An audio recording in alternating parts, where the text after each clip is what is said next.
शनिवार 20 जुलाई को दिल्ली के गांधी शांति प्रतिष्ठान में 2 दिवसीय अधिवेशन का आयोजन किया गया है। देश में व्यवस्था परिवर्तन समय की मांग है। सत्ता से व्यवस्था परिवर्तन नहीं होगा। व्यवस्था परिवर्तन के लिए समाज की सोच में परिवर्तन आवश्यक है।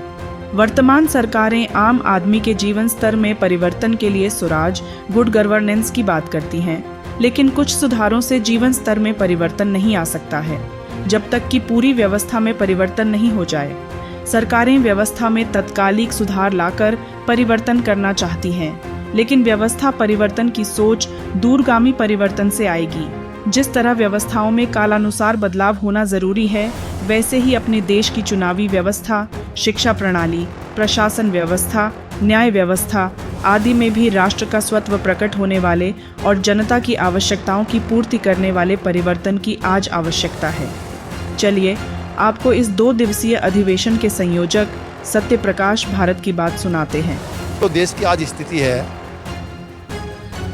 उसमें कुछ लोग संपन्न होने के बाद भी हमारी समझ है कि सुखी नहीं हुए भी, और उन मुट्ठी भर लोगों की संपन्नता के कारण हमारी ऐसी समझ है कि करोड़ों लोगों के पास जीवन की मूल आवश्यकता थी, हवा, पानी और धरती, वो भी छीनती जा रही है। तो हम मानते हैं ये जो आज की व्यवस्थाएं बन रही है, ये कहीं गलत दिशा को पकड़ ली, क्योंकि बाबा साहब अम्बेडकर और गांधी जी का सपना आज़ादी का ये था, जिसके लिए उन्होंने कुर्बानी और संघर्ष किया, कि अंतिम व्यक्ति को जीवन की मूल आवश्यकता सम्मान के साथ कैसे मिले।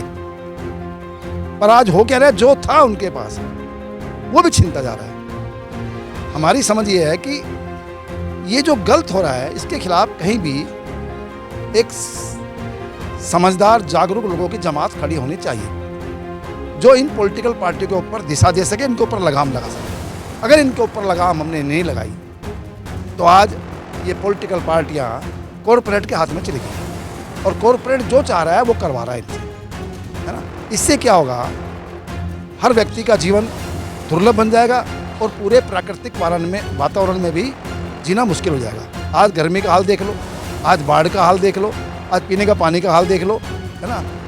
आज दुनिया में युद्धों का हाल देख लो, तनाव देख लो किस तरह के बढ़ रहे। तो इसलिए हमारा एक प्रयास है कि जो देश में, दुनिया में सोचने समझने वाले लोग हैं और जो काम कर रहे हैं, ये भी अलग अलग है, तो ये साथ बैठे विचार करें और फिर मिल के कैसे हम इन पॉलिटिशियन जो आज इनके सामने सही बात रख सके, इनको समझा सके। अगर ये नहीं समझते तो फिर जिसके पास सही समझ है उनको पॉलिटिक्स में आगे लाए और एक पॉलिटिकल विकल्प दें। नए विचारों के परिवर्तन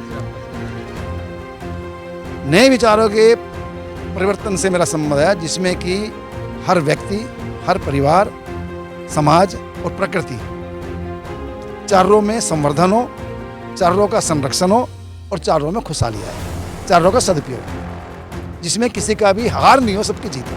क्योंकि आज परिस्थिति आ गई है कि भौतिक संसाधनों का अभाव नहीं है आज, और उसका सदुपयोग भी नहीं है आज। संदेश तो हमारा एक ही है कि जो हमारे महापुरुषों का सपना था कि अंतिम व्यक्ति को जीने का अवसर मिले सम्मान के साथ। अधिवेशन में जाने माने समाज सेवी डॉक्टर हरपाल सिंह जटराणा भी मौजूद रहे। चलिए आपको सुनाते हैं कि उन्होंने किन आमजन की बातों को सभागार में रखा। अपनी जो पीछे की बातें हैं, जो प्रयास हैं, जो संघर्ष हैं, जो कार्य हैं, उनको बता रहे हैं। आगे का कार्य नहीं बता रहे हैं। वो कार्य कल तय होगा, अच्छी बात है, कल होना चाहिए, लेकिन उसके ऊपर भी बताएं। हम सभी साथी एक दूसरे के बारे में जानते हैं, हमने क्या किया। आज वो बताने की आवश्यकता नहीं है कि हमने 20 साल पहले क्या किया, 30 साल पहले। हम हर रोज यही सुनते हैं और ये हमारी समस्या है। इसका समाधान ये होना चाहिए कि हम आगे क्या करेंगे, इस पर चर्चा करेंगे, या हमने ये किया है। जिन साथियों ने, मैं आज जिस विषय की बात कर रहा हूँ वही बताने जा रहा हूँ कि मैं कोशिश ये करता हूँ कि जो गरीब व्यक्ति का हक अधिकार है, जो गरीब व्यक्ति का निवेदन करना, थोड़ी देर फोन संबंध करने तो अच्छा रहेगा कि उनकी जिंदगी में चलता ही रहेगा। थोड़ा सा मुझे भी समय दिया जाए, मैं भी आपकी बातें सुन रहा था।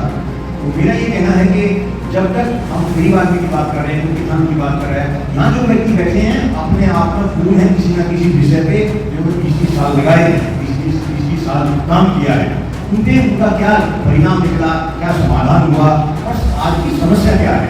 आयुर्विज्ञान की बात हुई, भारत सरकार के पास अभी तक कोई ऐसी टेक्नोलॉजी नहीं है, ऐसी कोई व्यवस्था नहीं है कि वो जमीन के ऊपर ऑक्सीजन कितनी होती है प्राणी मात्र की जो सबसे महत्वपूर्ण चीज है वो नापने की व्यवस्था नहीं है।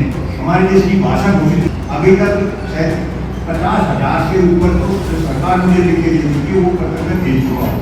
सर्वोच्च न्यायालय में हिंदी में याचिका लगाने वाला मैं देश का पहला नागरिक कि सर्वोच्च न्यायालय के द्वारा भी पहली बार हिंदी में परिपत्र जारी किया गया।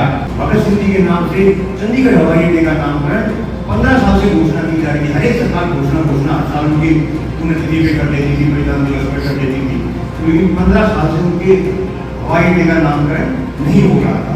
वो कुछ साल पहले हुआ, उसका थोड़ा बहुत भी प्रयास किया।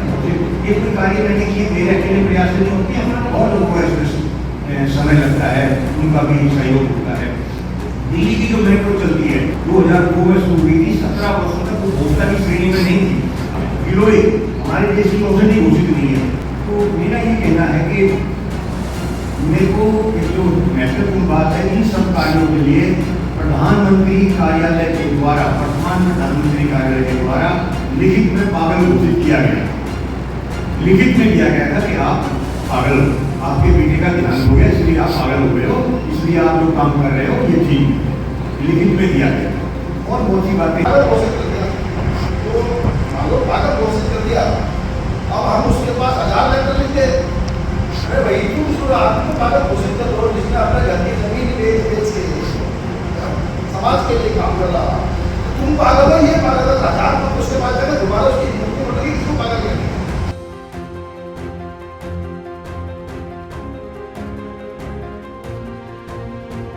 प्राइम टाइम हिंदी से मुरार कंडारी के साथ अर्जुन सिंह की रिपोर्ट,